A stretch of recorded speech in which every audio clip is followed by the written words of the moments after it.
Notably, the high rates of harassment and assault and pressure to perform sex acts were of significant concern. We also found lack of protocols for cleanup of bodily fluids, and this was also a concern. We also found that a lot of these concerns really circulate around the VIP spaces in the strip clubs, and that there's kind of a variation of experience between different clubs and different managers, which leads us to believe that it's really possible for the work environment to improve significantly. And finally, we talked about this, the sort of house fees, tipping, fines, et cetera, and how that creates pressure for people to do a little bit more in order to earn money. So I want to share one quote before inviting the community advisory group. I want to reemphasize something that Christina mentioned, which is really that our approach is to see workers as experts in their own experience, and to really make sure that they're engaged in any discussions about changes or improvements to their work environment. It would be very easy to do something well-meaning that would have an inadvertent, harmful impact. So the quote I have up now is from a former entertainer, and I'll just read a little bit of it for you. So, "It's the stereotypes that have gotten us in this deep, dark pit of shame, and it's not shameful. It shouldn't be shameful. It's a hard job." And then referring to lawmakers, this person said, "I feel like they're not the ones who can make these laws. I feel like it has to be the people who experience these things and know these things." That in our experience in this project, the entertainers that we spoke with had a lot of ideas and a lot of energy around making their workplace safer. So with that, I'd like to invite Tanya Konnebeck, also known as Sweet Pea. She was a member of our community advisory group, and she wants to share a few things. Hello, City Council. Welcome. Thanks for being here. Thank you. So, my name is Tanya. I am the professional persona known as Sweet Pea, and I have been a burlesque artist and producer for over 20 years, nationally and internationally. And I worked alongside entertainers for many years, and their voice is obviously very important to me. And as both an event producer of sexy performance spaces, a strip club-based entertainer who really likes her job when she gets to be there. Worker health and safety is of utmost importance to me, also because I would like to have my own club at some day. So this is really interesting work. I saw my role on the CAG as that of an industry insider to help make sure the project was respectful and supportive. It was important for me that the research was grounded in the lived realities of us entertainers. I helped advise on the project, which include thinking about the ways to collect information, which questions to ask and how to ask them respectfully, and some input on the interpretation of findings. I also helped the project network into the community of entertainers. Why I participated? It's because my life career, where I want to go as far as my end game, and that of my colleagues are intimately connected to the purposes of this research study, safety. I believe in UROC's work doing community-engaged research that centers safety, do no harm, respect, and dignity at its core. And as a stakeholder in the entertainment community, ensuring that this research project was respectful and well-constructed was very important to me. You know, you've heard a lot about entertainers' concerns within the workplace environments and strip clubs in Minneapolis. And I hope that you hear the strengths of working in the industry as well as the opportunities for much needed change. And if you have any other particular questions for me, since I can be the industry insider, I'm happy to answer them to help clarify any questions that are still pending for you.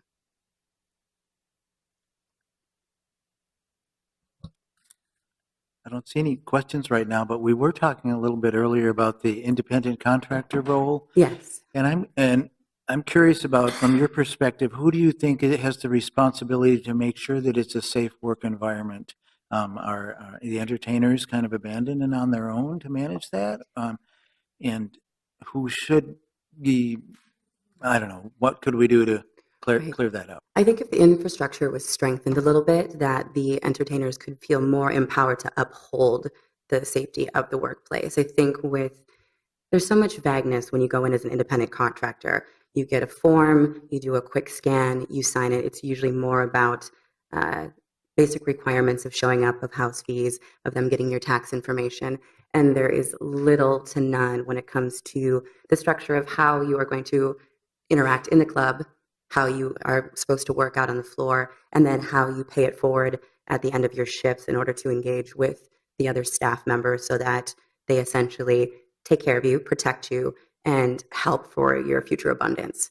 So with the questions before about tipping etiquette and all of my stuff was on the floor training. Most of the time what you end up with is dancers who watch and learn that way. There is zero instruction from the actual strip club management, and we are asking other ladies as the shifts are going or at the end of the night when we're waiting in line to tip out, what are we supposed to do? So that we know the proper percentages to give so that we do enter that network of protection, of being a part of the group and ensuring that the next time we work that we're taken care of that way. So do you think that if some workers don't tip, then they are treated poorly? They don't get help and support from the manager? Correct.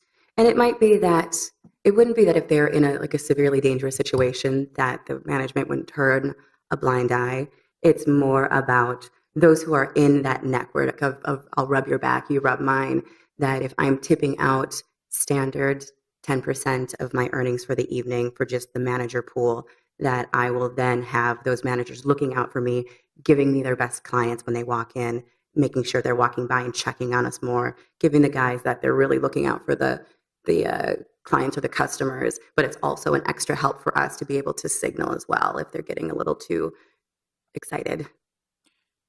And are there really clear rules given to the client or the customer about what the expectations are, or is it kind of just unspoken?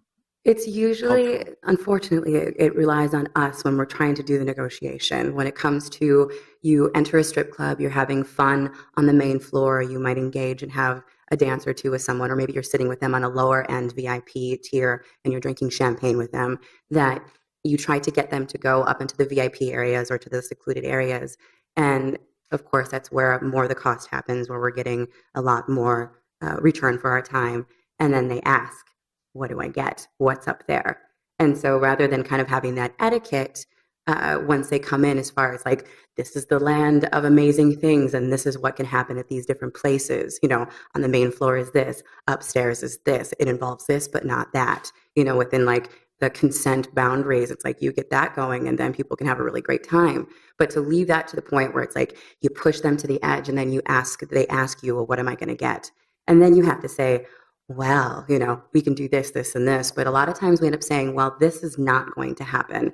And then, it's fingers crossed that they don't walk away. But I would say that probably 85%, when you're very, very clear with your boundaries as far as the sex activities that are not going to happen, they will turn it down. They would rather stay on the floor.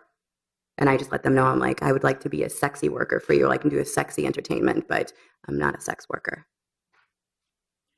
So what about somebody who crosses the line, makes big messes, assaults somebody? Are they welcome back? Are they 86'd immediately? Is there typically, does management take that really seriously, or do they get second and third chances and nobody? They do. They do take it seriously, and I think that it also depends on how deep the customers' pockets are. So a lot of the times, like the lines that are crossed that happen in the VIP rooms happen because those people know that that particular customer has very deep pockets, is going to tip out everyone beautifully, and so they might not check as much. So it's when you talk about like the tipping out and where the money will really change the relationships in the private spaces. If a client or a customer is really paying high end and is tipping the crap out of everybody, who those managers know are going to be tipped out well, they said they may not look, and then there are a little bit more blurred lines with what might happen. And then if it turns, though, and it does become violent, or a dancer says something and gets the management involved or the servers involved, they will be removed from the club. A lot of times, if it escalates to that point where you can't just redirect them and push them back from a line that they've crossed, they can be invited back. Maybe they just have to leave that day. But if it is a really grand violation, something that they have completely ignored some of the cues that we've given for them to stop, then they will be ejected from the club and will not be welcomed back. They'll be 86'd. So I've got one more question right now, and then I see someone else has a question. And I just wanted to also ask, is there somewhere where the workers will turn in terms of government or the police, or are you just stuck? So is kind of the whole culture that there's nowhere else to turn except really inside our own little sphere here, because nobody's going to help us, and we're going to know it's unsanitary conditions, but we wouldn't think to call the city health department, or we're going to know we've been assaulted, but we're not going to call the cops? Or is it you can call and you have confidence that government will help serve you? Unfortunately, no. With so much, I mean, then you're going to enter into the larger subject of the shame around sex in general with our culture, or the sexy industry, that if we're in a position that we are engaging in this type of entertainment or work and something happens to us, then it becomes the whole the victim blaming that happens a lot, particularly with women in sex work. It's like, well, you've put yourself in that position, so can you really complain, or what did you do to get to that place? And so there is a lot of shame around that. Like, do I love my work? Do I love being in the club? Absolutely. My main income doesn't actually come from working in the strip clubs. It comes from being a burlesque entertainer and an event producer, but I enjoy being in there. Oh goodness, I just went off and I lost my train of thought. But Do you think that different entertainers would have stories about how when they tried to reach out to the police or city officials, they were just snubbed and ignored and blamed? I think it goes then within for the kind of like the sisterhood within the club to band together, look out for one another, and then of course need be on the lower end kind of make suggestions, especially with those who are more favored with the management, to kind of help change things that way. But as far as like reaching out to outside authorities, it's terrifying. I mean, if you're the one who reaches out to an official, to the police or whatever, and you bring it in, you can easily lose your entire livelihood. You will be blacklisted from working at any of the clubs if word gets out. Because yes, they're all in competition with one another, but there's a handful that are run by the same companies. And if you get fired from one, word spreads fast. And so it's a lot of fear along not being able to speak up and make those changes, because you might lose your ability to make a living. Okay, thank you. Councilmember Fry has questions. Yeah, thank you, Mr. Chair. Thank you for being here. My pleasure. In general, would entertainers prefer to have that sort of independent contractor relationship with multiple entities, or would they prefer the employer-employee relationship with one or two?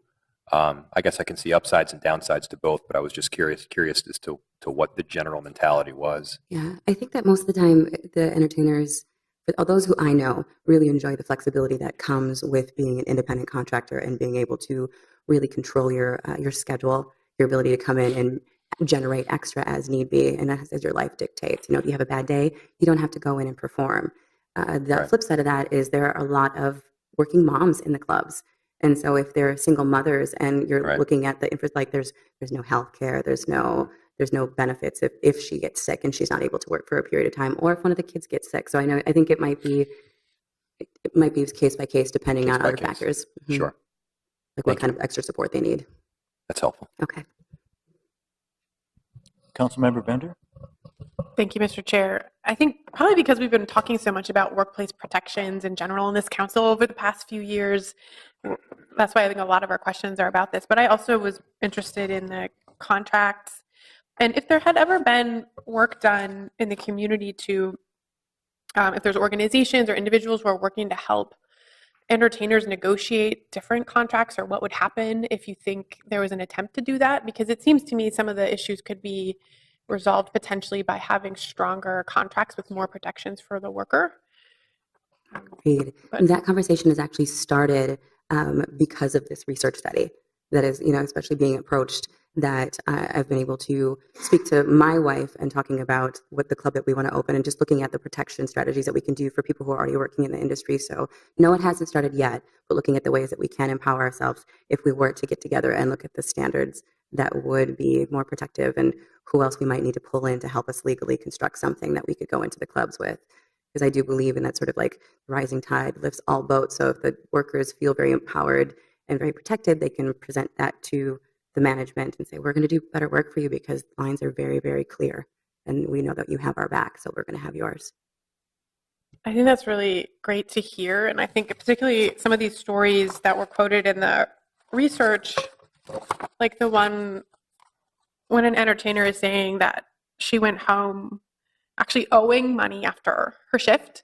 So that seems like a really extreme example, but maybe that kind of dynamic is common, not just in that extreme case. And I think the things that you've been talking about tipping practices and feeling protected or not in the workplace, again, are just compelling to think about people. Everyone deserves to go to work feeling safe and protected in their environment. And I think there are things we can probably do on the regulatory side around the health questions and issues. And I'm interested to hear more from our staff and from folks who are working in the industry in particular about what regulatory steps we could take as a city.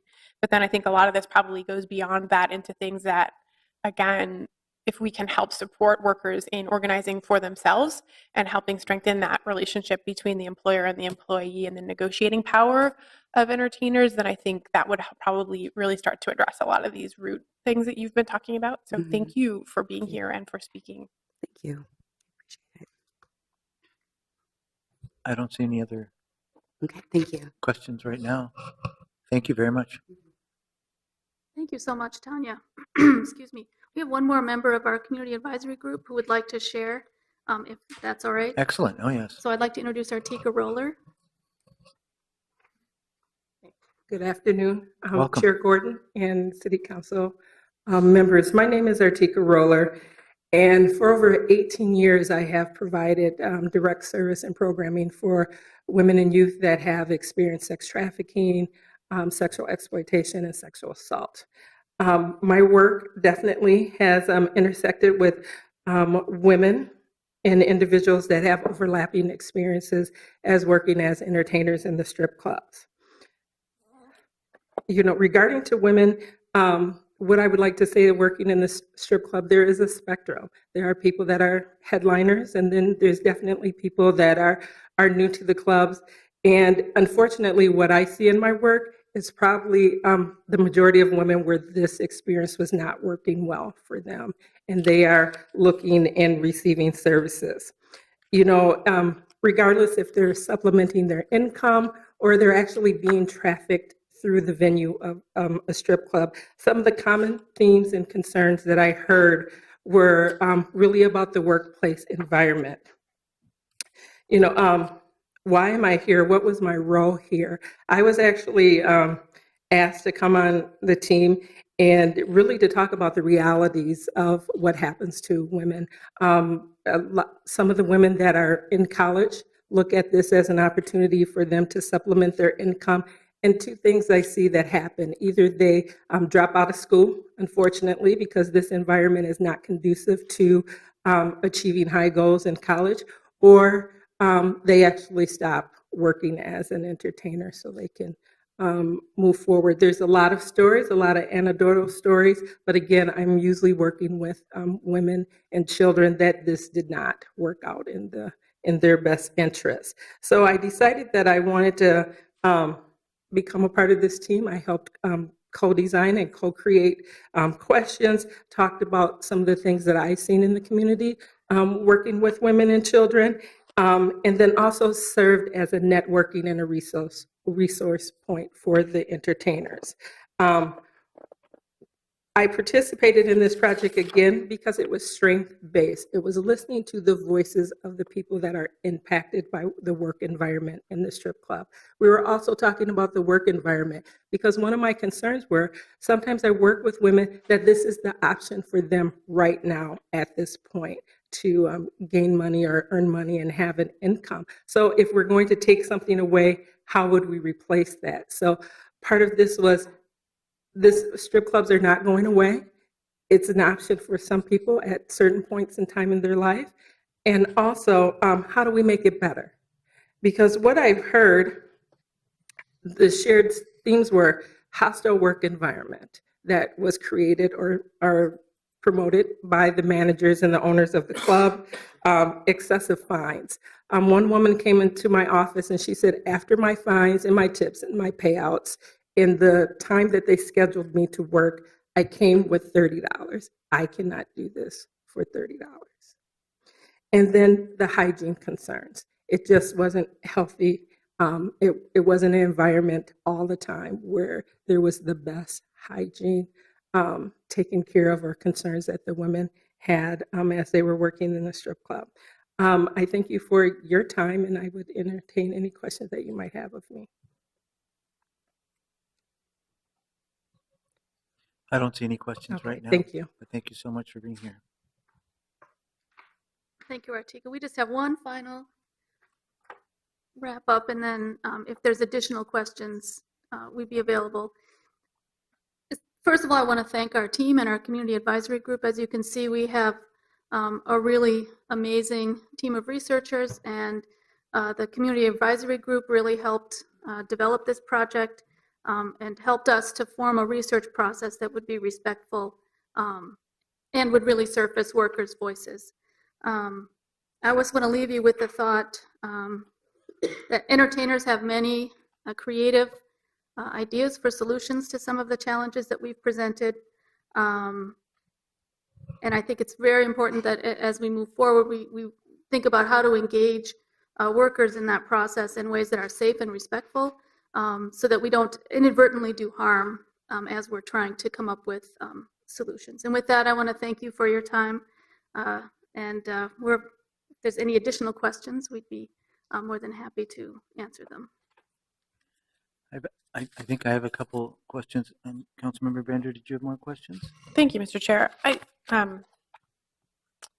didn't want to leave this piece about trafficking without asking about it a bit more. It's not really the emphasis, I think, of a lot of what we talked about. But can someone from the team talk about kind of what's in place now? Are there organizations that are helping connect victims to our law enforcement? I know we have commitment from our police department, city attorney's office around this issue, but are there things that we can know about to help strengthen our protections and ability for victims of trafficking to get support and help? I think one of the main things that did surface as part of our study was that entertainers would like more training on trafficking. They're in a good position to be able to see things, and I think the sense we got from our interviews and surveys was that they don't yet have enough information to really be effective. So I think one of the recommendations that we have in the report would be to provide training to entertainers specifically around sex trafficking. And I know that has happened a little bit, right? But I think more and more frequent training would be useful. Did you want to? Last year, 2016, in partnership with ICE and the FBI, I provided a training for strip club owners, managers, and entertainers around workplace safety, and also how do you help a coworker if you think that they have been trafficked or are experienced sexual assault or domestic violence. And so working on it, it was a one-time thing. I don't know if there's another training scheduled. And then it was also optional for entertainers to attend that training. Yeah, basically from our findings, there's just no set protocol. So that might be something that would be useful. So there's so many great ideas and recommendations in the report here. I think that's something that we have to look at. One of the things you mentioned was entertainers being encouraged to consume alcohol, and I just wanted to be clear that this just wasn't from customers or clients encouraging them to consume alcohol. This is actually from the managers. Is that correct? It varies, but yes. So part of the job is to help sell alcohol and to create a fantasy or an experience within the club. And so consuming alcohol is part of that. I don't get the sense that management told entertainers specifically, you will drink this, but there's just a culture of that. So are the drinks are purchased then by the client for the? Yes. Okay. Yep. So that also brings drink. money in. Yep. Both ways. Yep. So coming up with ways to safely allow entertainers to not consume a drink if one has been bought for them by a customer. Yeah. Did you want to? Just that it's with clubs that do serve alcohol, it's part of kind of embedded within the culture to also consume alcohol with with a client. So part of the fantasy, but it can be hard to refuse that sometimes. And it's also connected to upselling champagne or bottle services in VIP. So it's kind of built into both culture as well as kind of workplace operational practices. Okay, thank you. I think one of the opportunities in the position too, because you are encouraged to sell the alcohol, because that's a lot of times how the venue is making a lot of their money, is to, in the training that would end up being developed at some point, to teach the entertainers how to upsell and how to give the illusion of continuing to imbibe with the clients without actually drinking as much. And so that's something that you learn after being an entertainer for a long time, like how to fake it through. But if they don't know and they're just enjoying the experience of being up there and having that sell, that VIP, after a while they're drinking alongside them and then their own faculties become impaired. But I think the opportunity is to do that. Yes, they're pushing the alcohol. We're pushing alcohol. We ask them to purchase our expensive water bottles, our expensive drinks, but then to also teach how to kind of fake as we go along so that we're not ingesting as much as they are. Okay, thank you. I think, okay, I have a last question for you, I think, and maybe for even your steering committee. So I'm, based on all this, I'm certain that we'll move forward with some kind of regulation effort. I've already talked to one other council member about co-authoring something. We actually have to look at which ordinances there's potential for business licensing, but certainly the health code that we talked about at our last meeting. But in order for us, I think, based especially on what I heard coming from you over and over again, is we don't trust, or not you necessarily, but be suspicious of lawmakers. Do we really know what we're doing? We better not come up with something that doesn't have the involvement and the input of people who are much more knowledgeable about this than us. Do you think there'd be any interest in the steering committee or the advisory group that you have reconvening a little bit and maybe being involved at a couple stages in the process, as well as coming back for a public hearing that might come up? And you don't have to necessarily answer. I see some heads nodding and you can answer, but I want to make sure that you hear it as a formal request coming from up here from me. Yes, I think we would be more than happy to move that forward. Part of the research processes that we do at UROC, because it's action research, we're not just generating information just to generate information. So we would be very happy to follow through on whatever recommendations and actions would need to come after this report. So I think we're not sure what that will look like, but based on conversations we've had with our community advisory group and our research team and back at UROC, we'd be more than happy to support that effort. Well, that would be excellent, and it might even be that you could, your group could then help communicate outward so that more people heard about what was going on, what a proposal was, and then they, help get more input that way. I think that would be incredibly valuable. So I think that's the last question. So if you'd like, you can sit down again. We might have some questions for staff. I might want our city attorney just to weigh in a little bit. I know that cities across the country have tried to regulate these kinds of businesses quite extensively, and our understanding is that we actually don't have the authority to shut them down altogether. Could you speak to that just for a minute? Well, Mr. Chair, just very broadly, the courts have weighed in over time about, various First Amendment considerations with this type of business. And so, yeah, there is no real authority to prohibit. But we do have authority to regulate and manage. Yes, we do. Okay.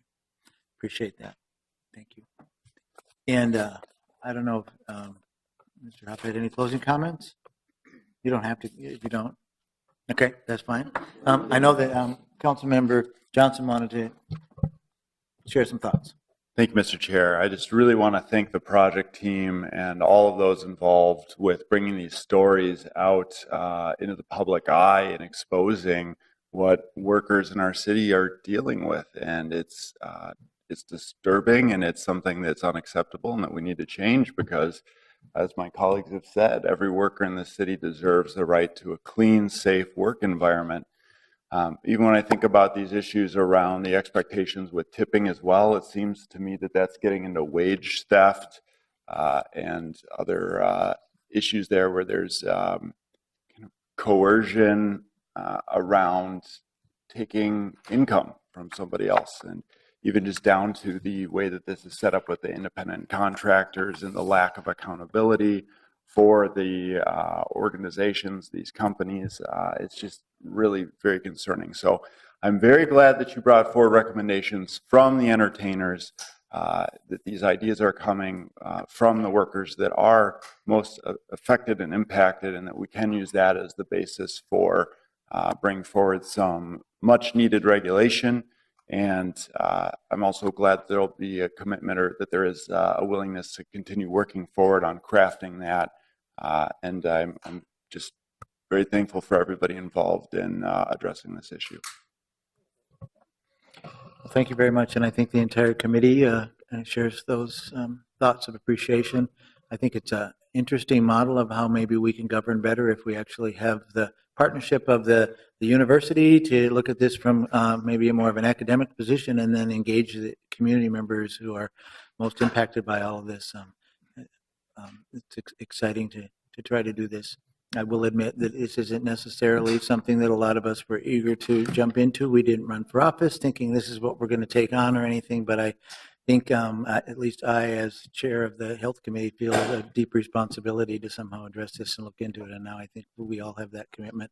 And I'll admit, probably our staff wasn't necessarily thinking, oh, great, I'm going to join the health department so I can do this kind of work either, but really appreciate that you've taken this on. And I'll just, I think I already kind of teed this up for everybody to know to expect a subject introduction or introductions in the next month or so to come forward. And then there'll be a much lengthier process, months-long process of developing the appropriate ordinances to kind of see what we can implement. It came out of this report and other information that we got. So with that said, I just want to move to receive and file the presentation. I'm seeing no discussion on that. All those in favor say aye. Aye. Any opposed? And that has been received and filed, and with great appreciation. And seeing no further business before us, this meeting is adjourned. Thank you.